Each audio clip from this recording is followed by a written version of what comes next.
하나님의 말씀입니다.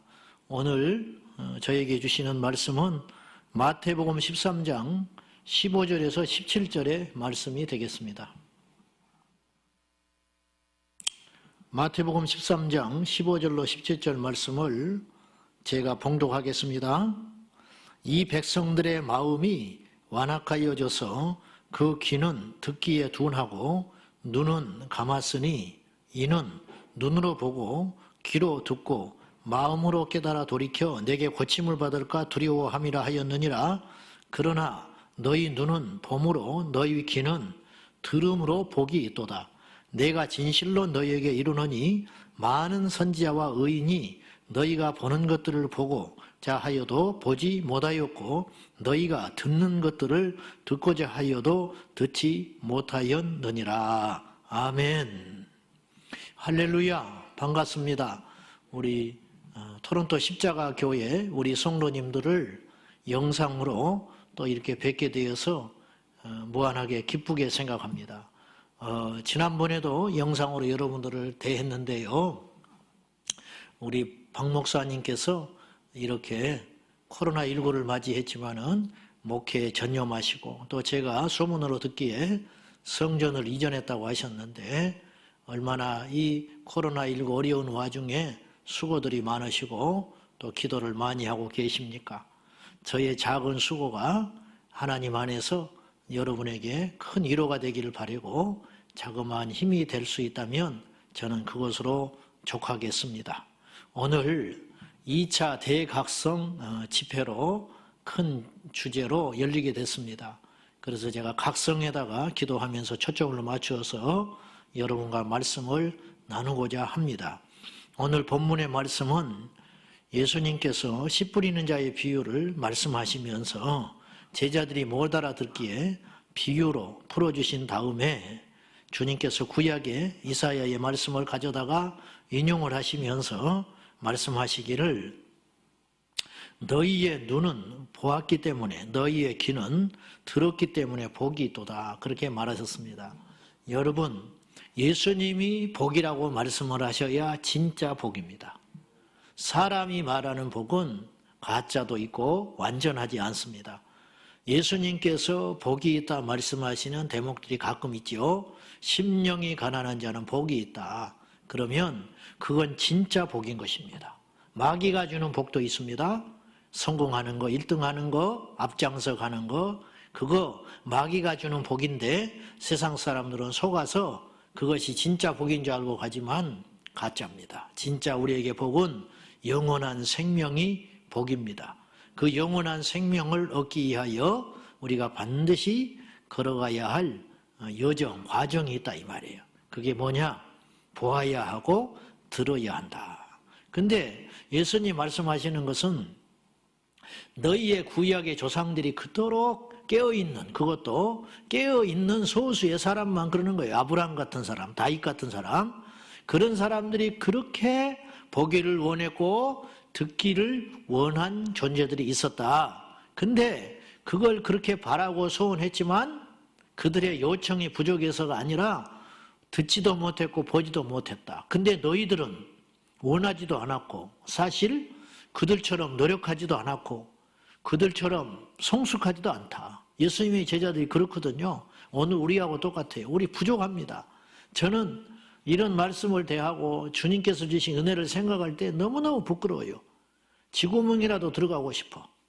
사실 우리가 아브라함과 같이 뭘 했습니까? 우리가 다윗처럼 골리앗을 죽였습니까? 아브라함처럼 이삭을 하나님께 바치기를 했습니까? 없잖아요. 근데도 우리는 하나님의 자녀의 권세를 가졌어요. 아무것도 아닌데 아무 때나 예배할 수 있어요. 아무것도 아닌데 그 예수의 이름의 능력으로 구원을 얻고 예수의 이름의 능력으로 능력을 행하고 예수의 이름의 능력으로 하나님의 자녀가 됐다는 것은 참으로 놀라운 일이에요. 근데 인간은 묘해요. 너무 큰 것을 받으면 고마워한 줄 몰라요. 그걸 당연하게 생각해요. 저도 그렇고 여러분도 그럴까 두렵습니다. 주님 말씀했습니다. 너희가 보는 눈이 복이 있다. 왜? 주님을 봤기 때문에. 너희의 듣는 귀는 복이 있다. 왜? 내 음성을 듣고 있지 않느냐. 17절 내가 진실로 너희에게 이르노니 많은 선지자와 의인이 너희가 보는 것들을 보고자 하여도 보지 못하였고 너희가 듣는 것들을 듣고자 하여도 듣지 못하였느니라. 그런데 너희는 그저 보고 있고 듣고 있다. 근데 이 말씀을 듣는 제자들이 지금 그 가치를 알아요, 몰라요? 저는 이 시점에서는 몰랐을 거라고 봐요. 그러니까 주님 십자가에 달 때 다 도망갔지요. 몰랐어요. 훗날에 알았습니다. 성령 받고 십자가를 통과하고 부활하신 주님을 알고 그때서야 깨닫게 됐다 이 말이에요. 그러면 오늘 십자가 통과한 우리들, 부활을 통과한 우리들, 주님의 재림을 기다리고 있는 우리들, 하나님의 자녀된 우리들은 적어도 주님의 어떤 요청을 알아들어야 되냐면 이것이 복인 줄 알아라. 이것이 복인 줄 알아라. 이거예요. 믿음은 눈이 바뀌는 거예요. 믿음은 가치관이 달라지는 것이에요. 이것의 필생의 싸움입니다. 자, 각성이라는 말은요,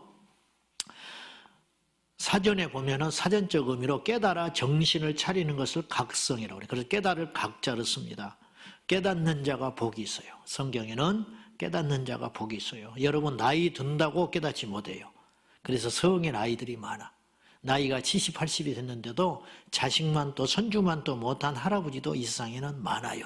그렇죠? 왜 그럴까? 나이 먹는다고 깨닫지 못해요. 고생한다고 깨닫지도 못해요. 고생하면 더 망가지는 사람도 있어요. 그리고 언제 그러면 이 사람이 변화되고 새로워질까? 그건 뭐냐면 깨닫게 될 때, 각성하게 될 때, 아, 내가 이렇게 살면 안 되는구나. 이게 전해오는 야사인데 실제로 그랬는지는 모르겠어요. 루터가 종교개혁을 일으켰잖아요. 원래 사제였습니다. 근데 루터는 그 당시 고해성사를 했어요. 제가 기억날 때마다 어릴 때 가서 죄를 고백하고 오고, 근데 근본적인 죄가 해결된지를 몰랐다는 거예요. 그래서 그는 죄 때문에 굉장히 괴로운 시간들을 보냈어요. 그래서 너무 자주 고해성사를 하니까 신부가 성가셔가지고 하루에도 막 4-5번씩 10번씩 쫓아가니까 그 사제가 루터한테 그런 적도 있었대요. 루터야 모아서 오거라 그랬다는 거예요. 계속 오지 말고 제가 기억날 때마다 오지 말고 신부도 못할 노릇 같아. 사이코 만나면 죽을 것 같아. 그렇잖아요. 사이코 만나가지고 맨날 쫓아오면 환장하지요. 그런데 루터가 제가 생각날 때 루터는 근데 굉장히 심각한 거예요 사실은. 그러니까 이건 그 사람 체면 봐줄 때가 아니에요 지금. 그래서 제가 생각만 나면 쫓아 달려갔다는 거예요. 그러니까 모아서 오거라 그랬다는 거예요. 근데 전해오는 야사에 이게 이제 진짜인지 가짜인지 모르겠습니다만은 어느 날 그 성당에 계단을 무릎으로 기어 올라가면 그 죄를 용서받는다는 무슨 계단이 있었대요. 근데 루터가 자기가 죄 때문에 너무 괴로워가지고 그것을 무릎으로 기어 올라가고 있었대요. 무릎이 깨지고 많은 순례객들이 그 짓을 했어요. 근데 그날 나는 하나님의 역사라고 보는데 이게 정말 그런 일이 있었다면 하나님께서 루터의 마음속에 어떤 각성을 일으켰냐면 이것은 헛된 일이다. 이런다고 너의 죄가 없어지겠느냐. 그러니까 중간에 루터가 벌떡 일어나 버렸어요. 그건 있을 수 없는 일이에요. 끝까지 올라야지. 그거는 사실은 그런 거 있잖아요. 분위기가 하나님을 경시하는 태도예요. 불순한 태도. 근데 루터는 중간에 일어나 버렸어요. 왜냐? 이것이 나의 죄를 없이 하지 못한다. 이건 엄청난 각성입니다. 여러분. 종교인에서 바로 신앙인으로 눈이 떠져 버리는 거예요. 그리고 비텐베르크 성당에 108개 반박문을 붙였다는 거야. 면죄부를 산다고 어떻게 죽은 영혼이 지옥에 있다가 연옥으로 가고 연옥에서 천국으로 가느냐. 말이 있으면 정말로 그것이 성경에 부합한 것이라면 답을 해다오. 그렇게 붙여버렸다는 거예요. 이게 각성이에요. 여러분, 각성은 위대한 것이에요. 우리에게 날마다 각성이 일어난다면 얼마나 놀라운 일일까.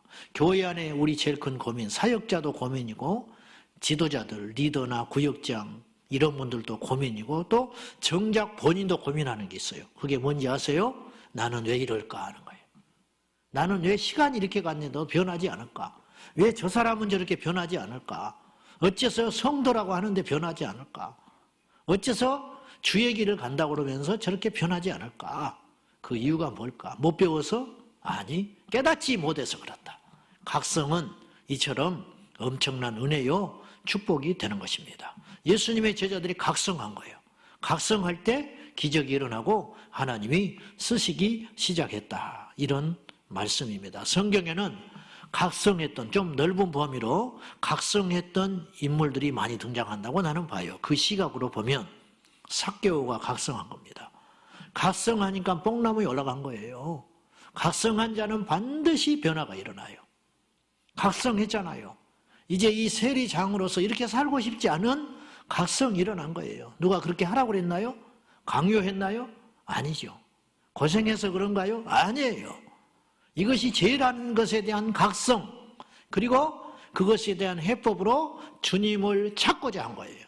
근데 주님 만나러 갔는데 예수님이 너무 많은 사람들 사이에서 자기 차지가 될지 못할줄 아니까 주님이라도 보고 싶어서 뽕나무에 올라갔는데 이것은 각성의 결과로 나타난 것이다. 저는 그렇게 봐요. 다윗이 각성했어요. 우리아의 아내 밧세바를 범하고 우리아조차도 간접살인을 한 다음에 깨닫지 못하고 있었는데 좀 양심에 찔림은 있었을 거라 나는 봐요. 밤에 좀 잠 못 자고 뭐 그런 건 있었을지 몰라. 근데 한편으로 자기 합리화했을 거예요. 뭐냐? 내가 죽였나? 또 뭐 사람이 그럴 수 있지. 또 내가 왕인데 뭐 나만 그래? 뭐 그럴 수 있잖아요. 나는 이럴 자격이 있어. 내가 이스라엘 백성들을 위해서 얼마나 많은 희생을 하고 여기까지 왔는데 뭐 그런 거 얼마든지 자기 합리화할 수 있잖아요. 근데 나단 선지자의 꾸짖음을 듣고 다윗의 심령에 각성이 일어난 겁니다. 이 각성으로 말미암아 다윗은 어떻게 됐냐면요, 지옥의 문턱에까지 갔다가 살아 돌아온 사람이에요. 나는 그렇게 표현하고 싶어요. 깨닫지 못하고 그 길로 계속 갔다. 그럼 어떤 일이 벌어질까요? 죄는 죄를 낳습니다. 여러분, 반드시 죄는 죄를 낳아. 그래서 밧세바를 범하니까 살인죄 짓잖아요. 다윗이 살인하려고 안 한 사람이에요. 우리야 죽이려고 그 일 작정한 게 아니에요. 음란에 넘어졌잖아요. 그러니까 이 죄를 덮기 위해서 살인한 거예요. 그러면 그것이 그걸로 스톱할까요? 천만에 폭주 기관차인 거예요. 브레이크가 파열된 자동차와 같대. 간음했지요? 살인했지요? 그 다음에 나단 선지자가 꾸짖잖아요. 여기서 깨닫지 못했다. 그럼 나단 선지자도 죽일 수 있습니다. 그렇죠? 나단 선지자 죽인 걸로 끝날까요? 그럼 하나님 그냥 두실까요? 또 사람을 보내겠죠. 또 징계하겠죠. 그러면 그걸 또 다윗이 어떤 방법으로, 제2의 방법으로 그걸 해결을 하겠죠. 그러면 나중에 어떻게 되냐? 다윗은 죽습니다. 다른 사람을 죽였는데 결국은 누구를 죽이게 돼요? 자신의 영혼을 죽고, 영혼만 죽은 게 아니라 자기 후대까지 다 죽는 그런 일이 생길 거예요. 근데 다윗은 천만다행으로 그 죄의 사슬을 그 선에서 끊어냈다. 그게 뭐냐? 각성한 거다. 그렇기 때문에 변했잖아요. 그래서 짐승이 젖도록 기도하지 않습니까? 회개 기도하잖아요. 그리고 늦게나마 충분한 보상을 해요. 그게 뭐냐면 우리아의 아내 밧세바를 자기 곁에 두고 끝까지 책임져 주는 거예요. 버리지 않았어요. 버리지 않았어요. 이게 깨달은 자의 행동이다. 삼손을 보세요. 그렇게 못 깨달아. 삼손을 보면 저렇게 답답한 사람이 있을까?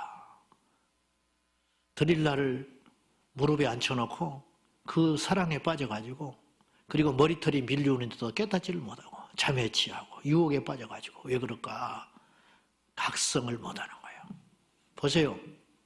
한번 그 유혹에 빠져가 위험에 빠질 뻔했잖아요. 블레셋 군사들이 잡으러 왔잖아요. 그러면 이러면 안 되는구나. 이 여자가 큰일 날 여자구나. 그리고는 무엇을 깨달아야 되냐면 내가 하나님 앞에 나실인이었지. 내가 이렇게 살면 안 되잖아. 내게 이렇게 힘을 하나님이 주신 것은 이스라엘 백성을 위해서 쓰라고 하시고 하나님의 영광을 위해 쓰라고 주신 것이잖아. 이렇게 각성해야 됩니다. 여러분, 이쯤 되면 보는 눈이 복이 있습니다. 깨닫는 귀가 복이 있습니다. 듣는 귀가 복이 있습니다. 귀한 걸 귀한 것으로 보는 눈이 복이 있습니다. 무서운 걸 무서운 거로 아는 것이 복이 있습니다. 이것이 하나님의 은혜라는 거죠. 이것이 각성이에요. 오늘 예배하는 우리 온 성도들에게 이런 큰 각성의 은혜가 저와 여러분에게 있기를 예수님의 이름으로 축원합니다.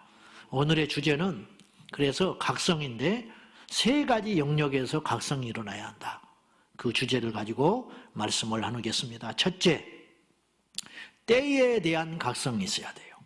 무슨 말이냐면 지금이 어느 때냐. 성경은 때를 굉장히 중요하게 생각해요. 그리고 성경에서뿐만 아니라 인류가 때에 대한 싸움이에요. 때. 배움에도 때가 있어. 사랑에도 때가 있어. 그렇잖아요? 일할 때도 때가 있어. 그런 것처럼 때에 대한 각성이 굉장히 중요하다. 그러면 지금이 어느 때냐?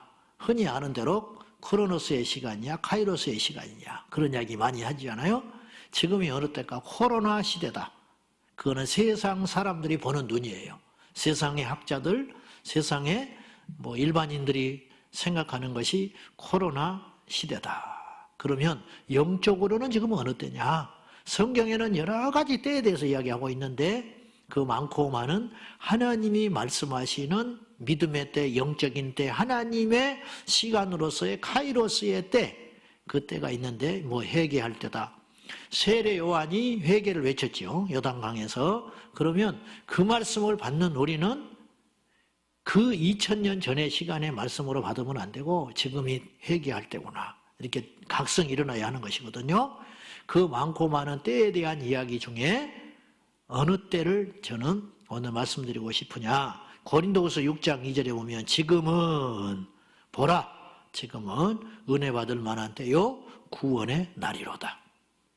그러면 세상적으로는 코로나고 경제 위기고 혼란스럽고 두려움의 시대고 불확실한 미래 가운데 있는 시대고 그리고 2020년이 저물어가는 그러한 때라 여러 가지로 이야기를 할 수 있지만은 영적으로 변하지 않는 때가 있는데 그건 뭐냐? 구원의 때고 은혜의 때라는 거. 이거 우리가 기억해야 합니다.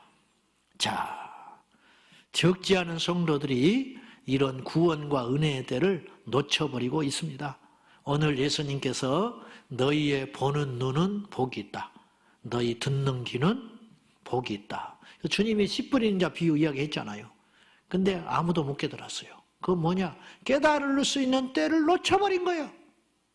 예수님의 제자들에게 주님께서 고기잡이하고 있는 제자들에게 가셔서 가자. 너희들로 사람을 낚는 어부가 되게 하리라. 근데 이들이 따라갔다니까요. 세리마태는 세관에서 일을 하다가 가자. 그 음성을 듣고 그 기회와 때를 놓치지 않았어요. 어느 때일까요? 구원의 때, 은혜의 때 놓치지 않았다는 거예요.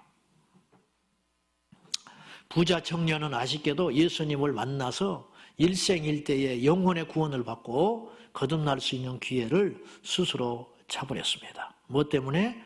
돈 욕심 때문에. 소경거지 바디메오는 자기 일생에 한 번 찾아온 기회, 그 기회를 꽉 붙잡고 살아남았어요. 근데 그에게도 방해꾼이 있었죠. 다윗 자손 예수여 나를 불쌍히 여기소서. 사람들이 웅성웅성하고 자기 앞에 소란이 일어나는 걸 보고 물었을 거 아니에요. 무슨 일이요? 그랬더니 예수, 나사렛 예수가 이 지역에 오셨다. 근데 소경 거지에 또 장점이 있는데 소문을 많이 듣고 있었다는 거예요. 노상에서. 인간은 예수님에 대한 소문을 알고 있었을까요? 몰랐을까요? 근데 자기는 찾아갈 수 없어요. 앞을 안 보이니까. 그런데 그에게 지금 눈앞에 일생일대의 기회가 온 거예요. 보지 못했기 때문에 그는 절실했고 필사적이었어요. 나에게 한 번밖에 올 수 없는 이 기회. 다윗 자손 예수여 나를 불쌍히 여기소서. 살 수 있는 기회, 은혜 받을 수 있는 기회, 구원받을 수 있는 유일한 기회. 다윗 자손 예수여 나를 불쌍히 여기소서. 사람들이 시끄럽다고 물리쳤지요. 그러나 성경은 써 있습니다. 더욱 소리질러. 이게 뭐냐? 기회를 붙잡고자 하는 것이 믿음이다. 주님이 그 중심을 보시고 이 소경거지 바디메오가 광명을 넣는 은혜가 있었다는 거예요. 여러분 기회를 잃지 마세요. 지금이 그 기회야. 성경은 구원받는 것과 은혜의 날을 구분하고 있어요. 고린도후서 6장 2절에 분명히 구분했잖아요. 지금이 둘 중에 하나다. 은혜 받을 날이고 구원의 날이다. 그러니까 구원과 은혜를 같은 의미겠지만 이제 조금 구분하고 있어요. 구원은 제가 볼 때 생명에 관한 기회예요. 생명. 구원은 생명과 관계된 일이에요. 대부분. 우리가 예수 믿고 구원받는 것은 생명에 관한 영적 생명의 지진이 일어난 거예요. 그러니까 구원받았다고 해서 꼭 부자가 되는 게 아니에요. 어떤 사람은 구원받고 죽기도 해요. 그렇잖아요? 그러니까 구원받았다고 해서 우리 육신의 환경과 육체적 목숨과 어떤 눈에 보이는 가시적 복들이 꼭 열리는 건 아니에요. 구원은 영적 영원한 생명과 관계가 있기 때문이죠. 은혜는 능력에 대한 영역이에요. 카리스, 은사. 은혜는 어떤 능력에 관한 영역이다. 근데 먼저 우리는 구원받는 것이 급선무예요. 우리 인생에서 제일 중요한 건 뭐니 해도 뭐니가 아니고 구원이다. 그래서 성경은 뭐라고 합니까? 너희가 천하를 얻고도 네 생명을 잃으면 무엇이 유익하겠냐? 아무 필요 없지 않냐? 이건 너무 당연한 이치예요. 근데 여기서 말하는 주님이 말하는 생명은 구원이에요. 구원의 생명을 잃어버리면 무슨 필요가 있냐? 이건 일반적 의미의 이 땅의 목숨이 아니다니까요. 영원한 생명을 잃어버리면 뭐하겠냐? 이 땅을 너희가 전부 얻고 이 땅에서 권세를 누리고 천하를 가지는 힘을 가졌다 할지라도 마지막에 구원의 영생의 선물을 받지 못한다면 무슨 필요가 있냐? 신기하게도 현대 그리스도인들은 구원에 관심이 별로 없는 듯 싶어요. 본인들은 안 그런다고 하지만 제가 볼 때는 구원에 별 관심이 없어. 아이들도 교회학교 아이들도 교회에 와서 맨날 노아 할아버지 이야기만 듣고 있어. 구원, 천국과 지옥과 십자가의 복음에 대해서는 약한 게 사실이에요. 물론 그것을 전하기 위하여 마음을 열고 그리고 그것을 전하기 위하여 흥미롭게 하기 위하여 뭘 전한다는 건 이해는 충분히 되지만 처음에는 그러지 않았을 텐데 이 원색적 복음, 이게 주객이 전도가 돼버리는 거예요. 옷가게에서는 뭘 팔아야 돼? 옷 파는 거지. 그잖아요? 근데 옷가게에서 뻥튀기를 팔 수 있다. 붕어빵을 팔고 있다. 그러니까 나중에는 붕어빵이 주가 돼버려. 그러면 안 된다는 거예요. 복음의 주가 뭐냐? 구원. 강단에서도 구원에 대한 설교를 끊임없이 해야 돼요. 왜냐? 성도들은 자꾸 세상에 가서 이 땅에 파묻혀가지고 세상적 사고와 세상적 영향을 받고 때가 묻혀오기 때문에 계속 복음의 원색적인 이야기를 전할 수 있어야 돼요. 왜냐? 이 구원의 복음은 교회에서만 들을 수 있는 유일한 가치이기 때문에 그래요. 세상에 가서 어떻게 구원의 복음을 들어요? 영화를 볼 수 있습니까? 책을 볼 수 있습니까? 아무것도. 오직 구원에 대해서 설명하는 책은 유일하게 성경밖에 없고 구원에 대해서 말하는 이야기는 설교밖에 없고 구원에 대해서 말하는 장소는 교회밖에 없는 거예요. 근데 현대인들은 교회에 지나치게 무관심하다. 이것이 얼마나 주님께서 슬퍼하시고 아파하신 일인가. 때가 있습니다. 구원의 때가 있어요. 그럼 언제 구원받을까? 내일로 미루지 마라. 오늘이 구원의 날이다. 그러니까 오늘 이 설교를 듣고 혹이라도 단 한 명이라도 내가 교회만 다녔지 구원에 대해서 내가 이렇게 심각하게 생각해 보질 않았네. 그런 사람이 한 명이라도 있다면 만약에 이 설교를 다음에 한 번 더 천천히 들어봐야겠다. 그렇게 생각하지 말고 이 한 번 지금 듣고 있는 이 설교로 끝장을 볼 생각을 해야 된다 이 말이에요. 근데 대부분의 사람은 그렇게 생각하진 않아요. 그래서 사탄에게 속고 있는 거예요. 응급실에 근무하는 의사한테 이야기를 들어보니까 응급실 문턱을 넘다가 심장병이나 뇌출혈 환자의 90%가 죽는다는 거예요. 119에 실려와가지고 응급실 문턱을 딱 넘다가 90% 이상이 죽어버린대. 그건 뭐냐? 단 1분의 시간을 다투는 것인데, 그러니까 1분만 일찍 응급실 문턱을 넘었으면 이 사람은 살 수 있는 사람이야. 그래서 실제로 살아나기도 해요. 근데 못 살아나. 예전에 저희 교인 하나가 남편이 혈압도 있고 그랬는데 무슨 생각을 했는지 혈압약을 안 먹은 적이 있었어. 근데 사무실에서 이분이 건축회사 이제 일하는 사람이었는데 자기 살려니까 다행히 이 사람이 자기 부인이 권사님이 이상하게 그 사무실을 가고 싶더라는 거예요. 남편 일하는 사무실에. 그 사무실에 가서 앉아갖고 있는 남편이 막 넘어가더래. 혼자. 이렇게 몸이 이런 사람이었는데, 그러니까 부인이 놀래가지고 나한테 전화를 한 거야. 119에다가 해야지. 나한테 전화를 해가지고 기도해 주라고. 그래서 뭔 일이냐, 그러니까 있잖아요. 놀랄 때, 이렇게 까만 거, 그걸 뭐라 그러지? 정심환. 그걸 귀에서 먹이고 내가 막 난리쳤지. 빨리 119 불러가지고 응급실로 데려가라. 그때 이제 내가 그렇게 이야기해버리니까 나는 기도해 줄 줄 알았는데 내가 지금 뭐 하는 짓이냐고 빨리 지금 철을 다투는 일인데 빨리 불러가지고 가든지 아니면 직원들이 있으면 불러가지고 차라도 싣고라도 지금 제일 가까운 병원에 응급실로 쫓아가라. 가지고 그이가 살아났어. 내가 이런 사람이요. 그러니까 그 의사의 말이 일리가 있는 말이에요. 여러분, 그건 육체의 생명도 우리가 그거 눈에 보이니까 육체의 생명이 막 귀하다, 살았다, 죽었다, 애석하다, 안타깝다, 어리석다, 막 그런 이야기 할 수 있어요. 눈에 보여버리니까. 왜 그런 짓을 했대? 혹은 야, 천만다행이다. 세상 사람들이 말하는 것처럼 천운이다. 하나님의 은혜인데 막 이렇게 표현할 수 있어요. 근데 영적인 생명은 보이지가 않기 때문에 그걸 몰라서 그렇지 영적으로도 그냥 초를 다투면서 구원받은 사람이 있을 수 있다니까요. 한 번 교회에 왔는데 그것이 그 사람의 인생을 뒤바꿔 버릴 수도 있잖아요. 제가 그랬잖아. 그러면 시간으로 따지면 내가 그 한 번에 그것으로 살아나 버린 거야. 한 번에 약을 먹고 그리고 그 자리에 막 이렇게 건물이 무너지는데 가까스로 몇 초 전에 빠져나와가지고 살아난 거예요. 영적으로 보면.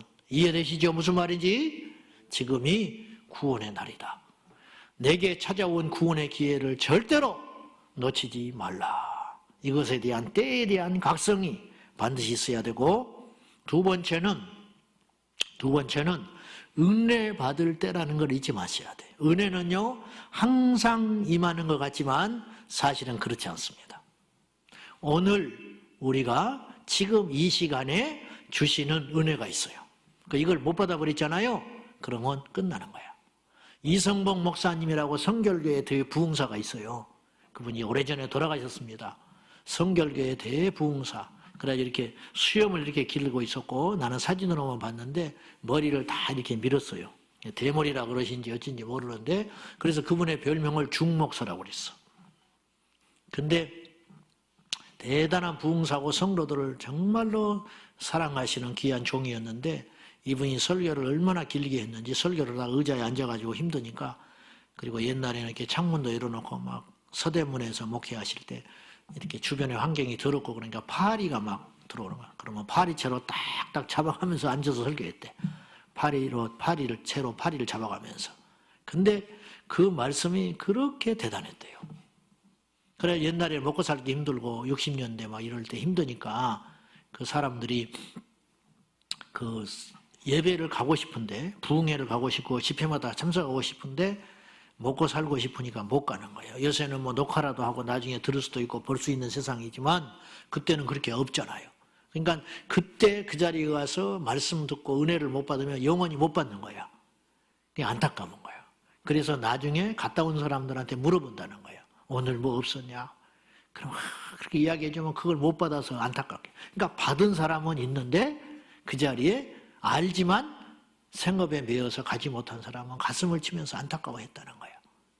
그러면 그 다음에 가면 되잖아요. 시간 날 때 주일날 가면 되고. 근데 그건 그것이고 그 지나간 은혜는 영영 받을 수 없다. 그래서 안타까워했다는 거예요. 그래서 은혜 받은 사람은 막 기뻐하고 의기양양하고 은혜를 받지 못한 성도는 안타까워하고 이렇게 막 했다는 거예요. 그런 갈급함, 그것이 우리 교회 안에 다시 저는 일어나야 한다고 봐요. 자, 첫 번째, 지금이 어느 때인가? 구원의 때입니다. 지금이 어느 때인가? 은혜의 때입니다.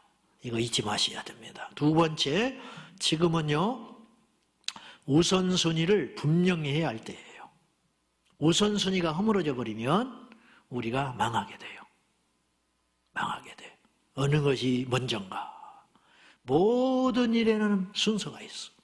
밥 먹는 것도 심지어 순서가 있어. 당뇨 환자들이 밥 먹을 때요, 많이 먹는다, 적게 먹는다, 야채를 먹는다, 뭐 그런 거 중요하잖아요. 탄수화물 적게 먹는다. 근데 그걸 더 깊이 들어가 보면 밥 먹는 순서도 중요하다는 거예요. 똑같이 예를 들어서 반찬을 놓고 밥을 먹는데 순서만 달리해도 당을 효과적으로 안 높일 수 있대요.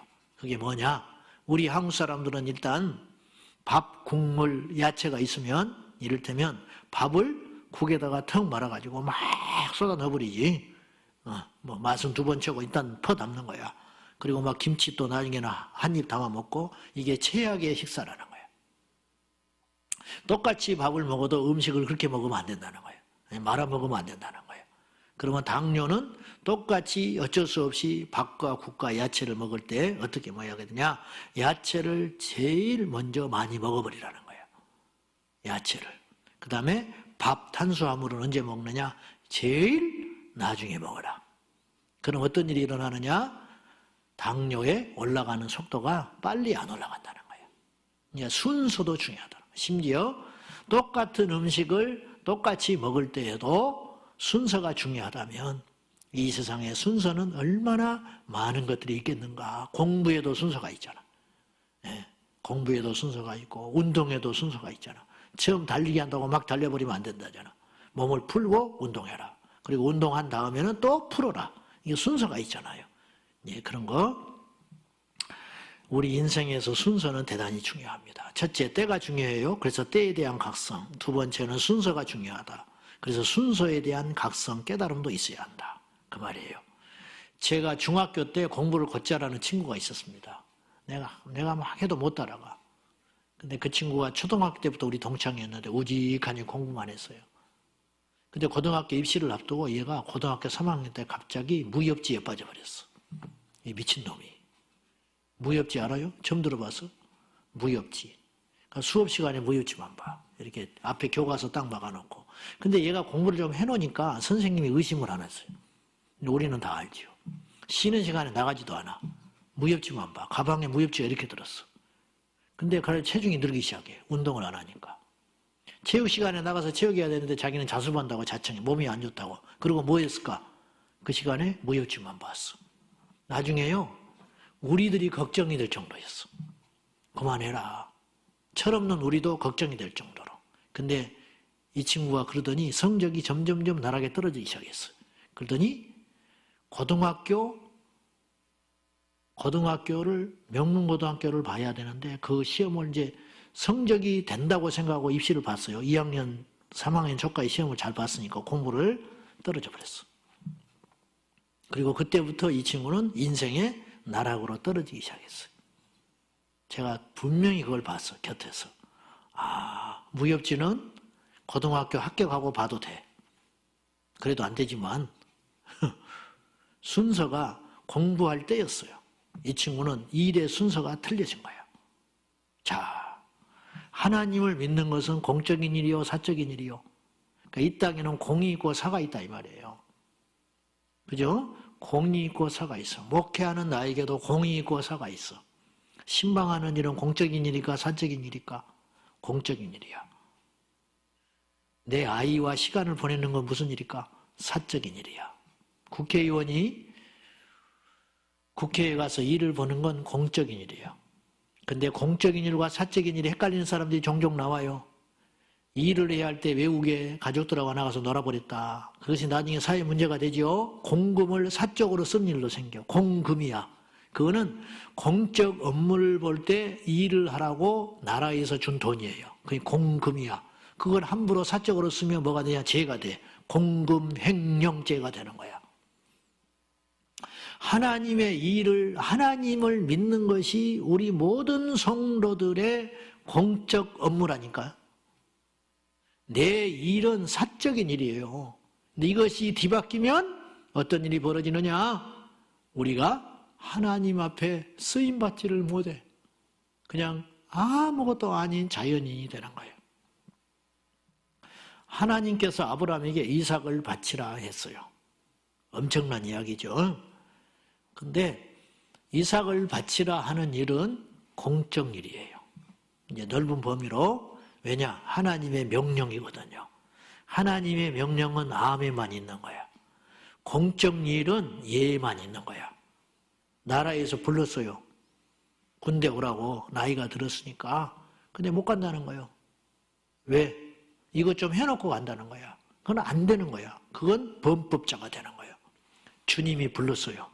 네가 이 일을 해야 된다. 근데 하기 싫다는 거야. 난 요리 가고 싶다는 거야.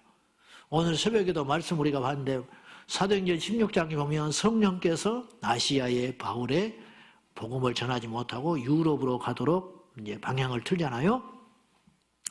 바울은 아시아에 가고 싶었어요. 그러니까 아시아 쪽으로 갔겠죠. 근데 마게도냐 환상을 통하여 그의 발걸음을 유럽으로 틀었습니다. 이것이 하나님의 명령 공적 일이에요.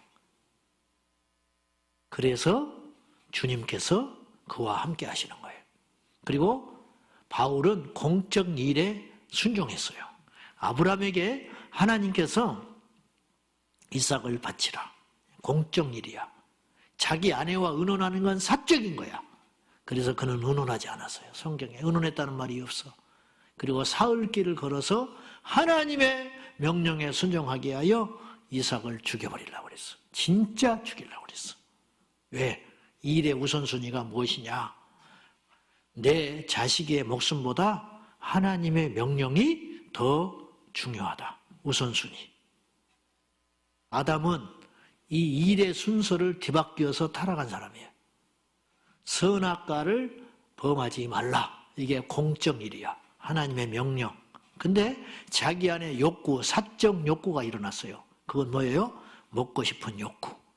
그 먹고 싶은 사적 욕구가 주님의 명령인 공적 명령을 우선으로 눌러버릴 때 인류의 어마어마한 비극이 시작되게 된 것입니다. 이해되시죠, 여러분?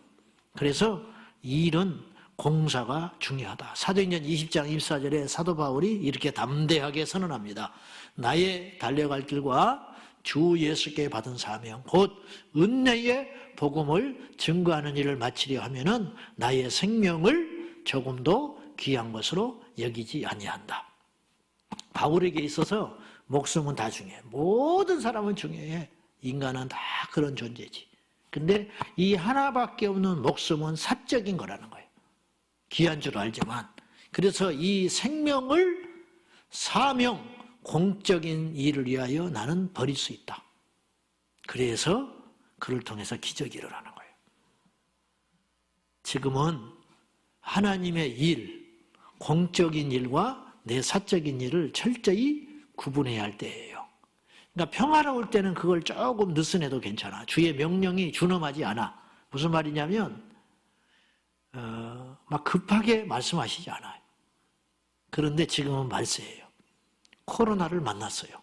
그렇기 때문에 이 가치관에 대해 혼돈이 일어나기 시작했어요. 이 혼란스러운 때에 지금 외국에서 지금 이주하시고 지금 캐나다 각 처에서 신앙생활 하시느라고 국내보다 더 힘드실 거예요. 아무래도 외국인들에 대한 더 차가운 시선이 있을 것이고 자기들이 여유가 있어야 후한법인데 여러분이 분명히 그런 시점에 있을 것입니다. 이때 여러분들이 공과사를 혼돈하기 시작하면 여러분의 믿음이 흔들리기가 쉽습니다. 그러므로 공사를 분명히 해야 할 때임을, 우선순위를 분명히 세워야 할 때임을 기억하셔야 됩니다. 내가 마음이 안 좋아, 마음이 상했어, 그런 말을 하잖아요. 속상해, 나 상처 입었어, 이런 거, 그건 사적 일이요. 그거는 말하는 거 아니에요. 주 앞에서.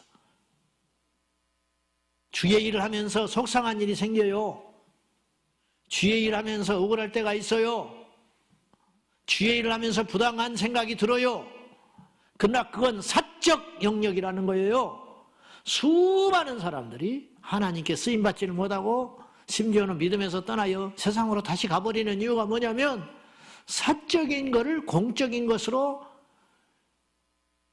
견뎌내지를 못하니까 거기서 무릎 꿇고 주저앉아 버린 사람들이 너무 많다는 거예요.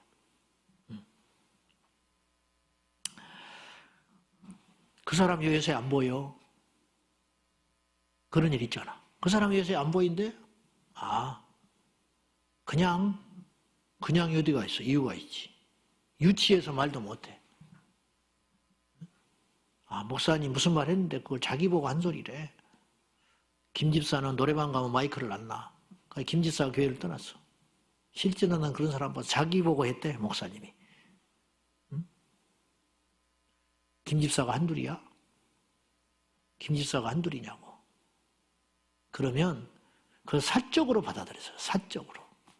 공적으로 받아들이면 어떻게 받아야 되냐면 은혜가 되는 거예요. 아, 하나님이 저 종을 통해서 내 부끄러운 걸 드러내게 하는구나. 그래야 살지. 나는 목사님 편이 아니에요. 그런 뜻이 아니고 그런 공과 사를 구분해야 할 줄 알지 않겠어요. 직장 생활을 그렇게 하는 사람 봤어요? 뭐 기분 나빠서 직장 안 간다. 거짓말이야. 나에게 맨날 사표 써놓고 다녀. 거짓말이야. 사표 쫓아낼까 봐 얼마나 겁을 내는데. 그렇지 않아요. 제 아는 목사님이 바닷가에 살았는데 자기 아버지가 고기 잡으러 배 타고 가서 죽었어. 시체도 못 찾았어. 장례 치르면서 어머니가 울면서 통곡했어. 바다를 원망했어요. 근데 5 식구가 먹고 살 길이 막막해. 그러니까 큰형님이 울면서 배 타고 또 나갔어. 몇 달을 고기 잡다가 큰형님이 또 죽었어. 4 식구가 남았어. 어머니가 시체도 없이 장례를 치르면서 막 기절하다시피 울면서 내가 다시는 내 새끼 바다에 내보내면 나는 사람 아니다.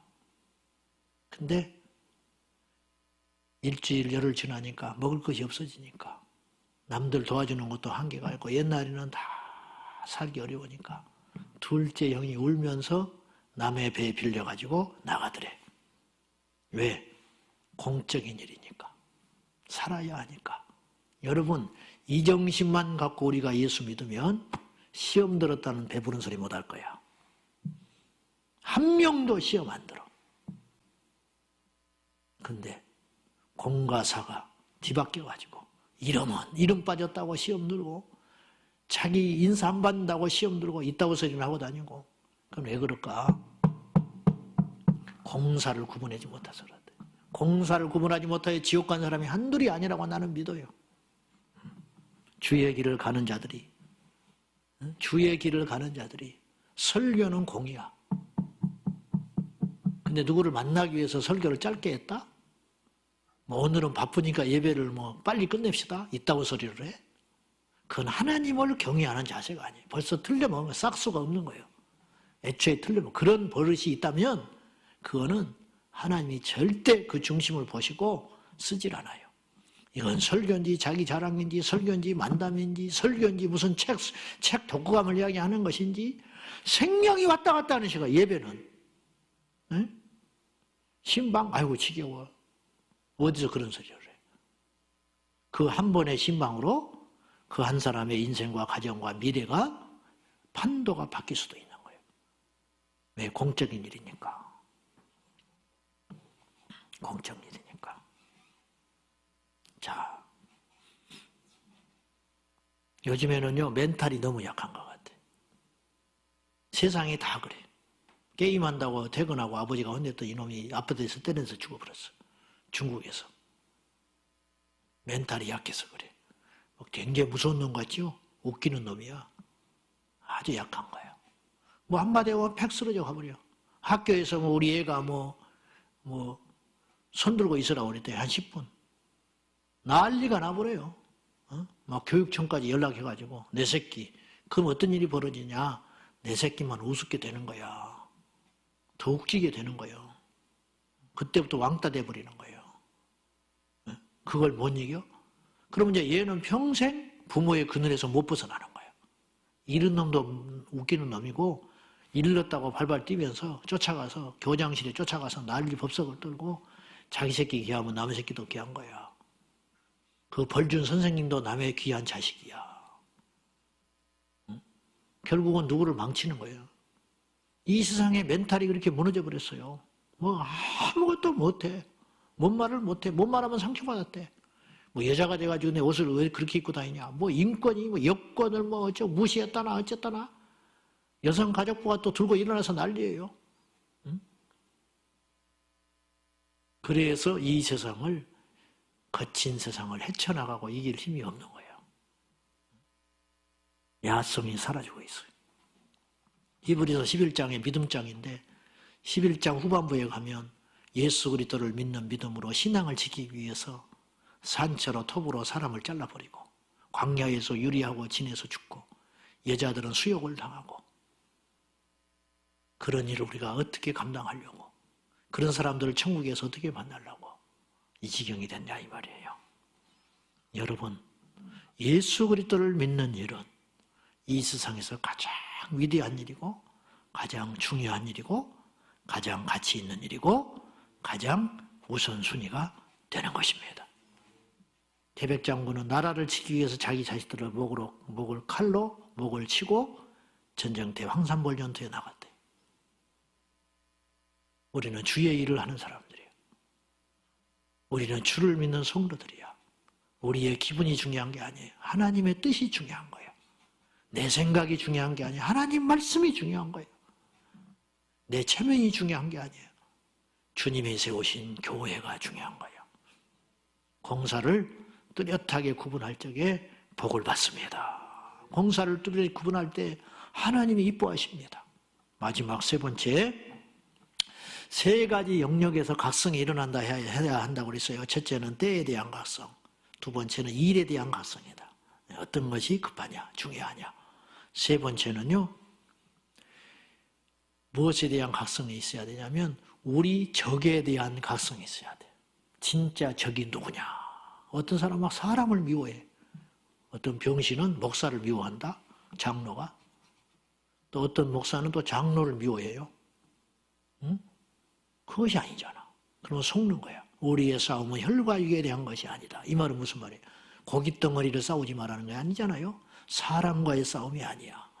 환경과의 싸움이 아니야. 우리의 진정한 싸움은 하늘에 있는 악의 영들과 권세자들과 정사에 대한 사탄과의 싸움이야.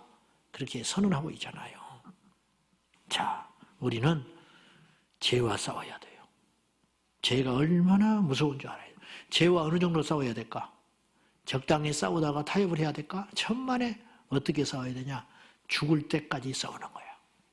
죄와는요, 어떻게 싸워야 되냐면요, 죄는 용서하면 안 돼. 죄인은 용서하지 마. 무슨 말이냐면, 죄는 용서하는 순간 타협이 되는 거예요. 타협하는 순간 그 죄에게 먹혀버려요. 죄는요, 가차 없어요. 죄는 봐주는 법이 없어. 죄는 사탄이거든요. 사탄은 우는 사자예요. 우는 사자가 무서운 게 있으며 체면이 있으며 무슨 뒷일이 있을 것 같아요? 없어요. 죄는 그와 같아. 죄는 싸우되 어느 끝까지 싸워야 되냐? 성경은 우리에게 요구하는데 너희가 죄와 싸우되 피 흘리기까지는 싸우지 않았다. 그 말은 무슨 말이냐면 너희가 죄와 싸우되 피 흘리기까지 싸워야 한다, 그런 뜻이야. 피 흘린다는 건 뭐냐? 죽기까지 싸워야 한다. 예수님은 죽음으로써 죄를 이기셨어요. 예수님의 제자들은 죽음으로써 죄를 이기셨어. 바로 이것이에요.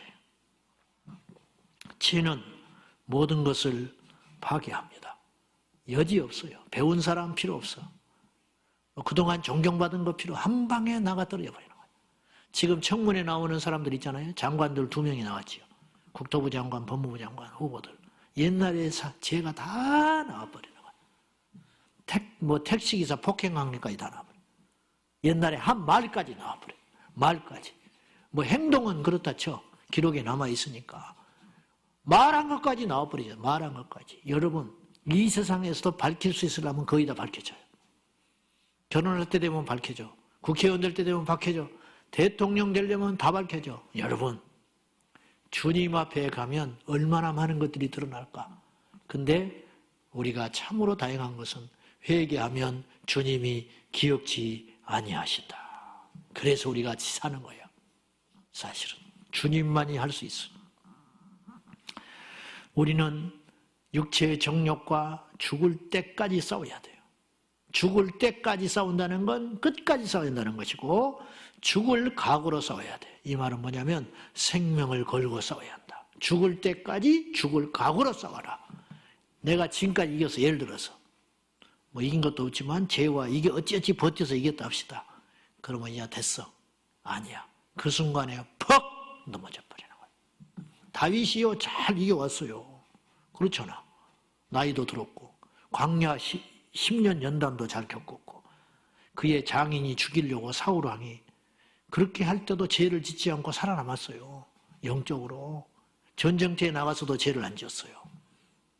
그런데 나이 들고 왕이 된 다음에 오히려 더 안전해졌는데 더 모든 것이 갖추어졌는데 죄가 자기 마음속에 들어온 건 깨닫지를 못한 거예요. 그 왜 그럴까? 죄가 큰 게 아니고 그 전에 넘어지려면 얼마나 더 넘어질 수 있었다니까요. 그렇잖아요. 근데 더 큰 유혹은 사울을 죽이자고 할 때 죽일 수 있는 유혹을 받은 거예요. 그건요 훨씬 더 합리적이고 명분이 있었어요. 그건 죄로도 생각이 안 됐어요. 근데 다윗이 깨어 있으니까 그게 죄로 보이는 거야. 이건 죽이면 안 되는 거야. 사울을 기름 부은 주의 종을 내 손으로 죽이면 안 되는 거야. 영적으로 절정이 있으니까 분별이 딱 돼버리는 거야. 아멘? 근데 다윗이 정신을 못 차리니까 엄연한 죄도 죄로 안 생각이 되는 거예요.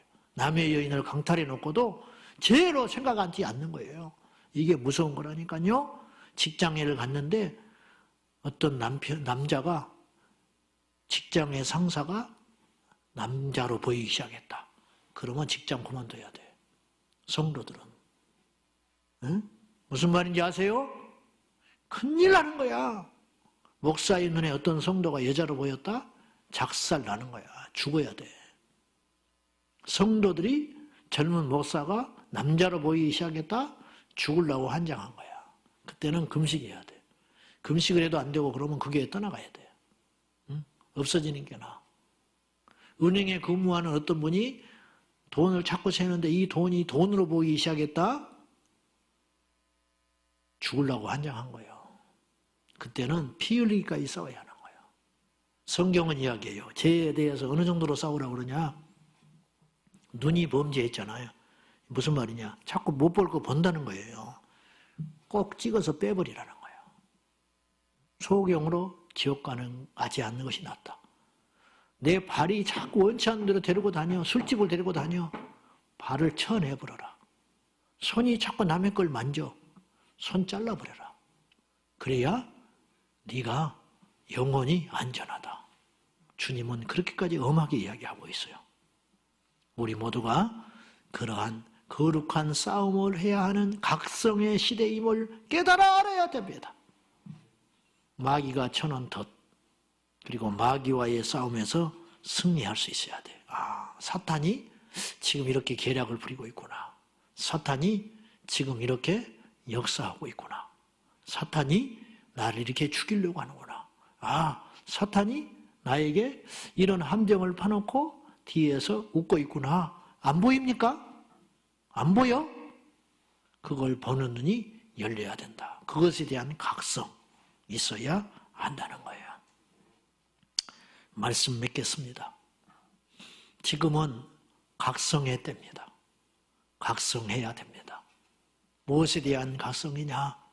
깨달아야 우리 인생의 변화가 일어나고 축복이 일어나고 깨달아야 하나님의 사람이 되는데 때에 대한 각성이 있어야 한다. 어떤 각성이냐? 지금이 때가 어느 때냐? 구원의 때고 은혜의 때다. 두 번째, 일에 대한 각성, 우선순위 가치에 대한 각성이 일어나요. 지금이 내가 뭘 해야 할 때냐 이 말이에요. 무엇을 해야 되냐? 공적 일, 하나님의 일. 우리가 세상에서 돈을 벌고 세상에 직장을 다니지만 그 모든 것들보다 우선된 일이 있는데 하나님의 일이라는 거. 그리스도를 믿는 것이 가장 중요한 일이고 신앙을 지키는 일이 공적 일, 내 생명과 맞바꿀 수 있는 유일한 일이 이 세상에 하나 있어요. 그건 뭐냐? 그리스도를 믿는 사명의 길. 그걸 위해서 이 땅의 모든 성도는 부름받은 거예요. 특별한 주의 종만 그런 게 아니에요.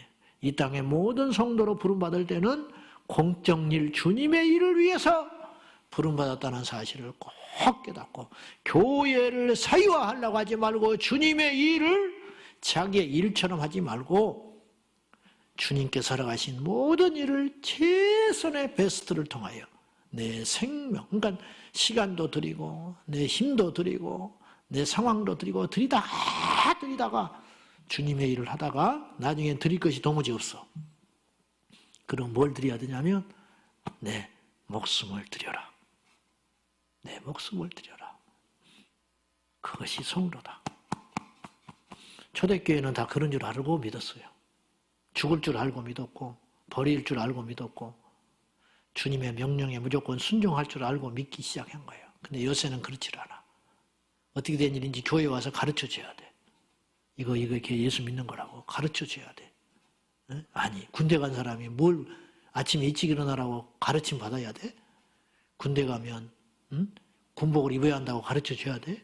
군대 가면 훈련 받아야 한다고 가르쳐줘야 돼? 군대 안 가지만 다 알고 있잖아요. 교회 가서 예수 믿는 것이 이런 거라고 어느 정도 알고 와야지. 도대체 말을 꼭 해줘야 돼? 주의를 지켜야 된다는 걸 말을 해줘야 돼? 11조를 하라는 걸 말을 해줘야 돼? 형제를 사랑해야 한다는 걸 말을 해줘야 돼? 그런 걸 말을 해줘야 교회 생활을 하냐고요. 도대체가 세상에 일은 그렇게 똑똑하고 잘 해내면서 마음이 없는 거예요. 마음이. 이 각성이 일어나야 한다. 세 번째, 우리의 진정한 싸움의 대상이 누군지를 아는 각성이 일어나야 한다. 깨달아야 한다. 죄에 대한 싸움, 마귀와의 싸움. 이 싸움에서 우리 모두가 승리하여 예수의 이름으로 승리할 수 있기를 축원합니다. 오늘이 각성의 날입니다. 때에 대한 각성, 일에 대한 각성, 적에 대한 각성 우리 안에 일어날 수 있기를 예수님의 이름으로 축원합니다. 우리 통성으로 기도합시다. 우리 말씀 붙들고 기도합니다. 하나님, 내 영혼에 지진이 일어나게 하여 주십시오. 주님, 내 영혼에 깨달음이 일어나게 하여 주십시오. 내 영혼이 새로워지게 하여 주십시오. 대오 각성하여 다시 한번 주님 앞에 은혜 받고 구원받고 우선순위를 바로 정리하며 우리의 싸움의 대상인 원수 마귀를 대적하고 승리하게 하여 주십시오. 다 같이 주님 부르고 기도합니다.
살아계신 아버지 하나님, 너희의 눈이 봄으로 복이 있다. 너희의 귀는 들음으로 복이 있도다.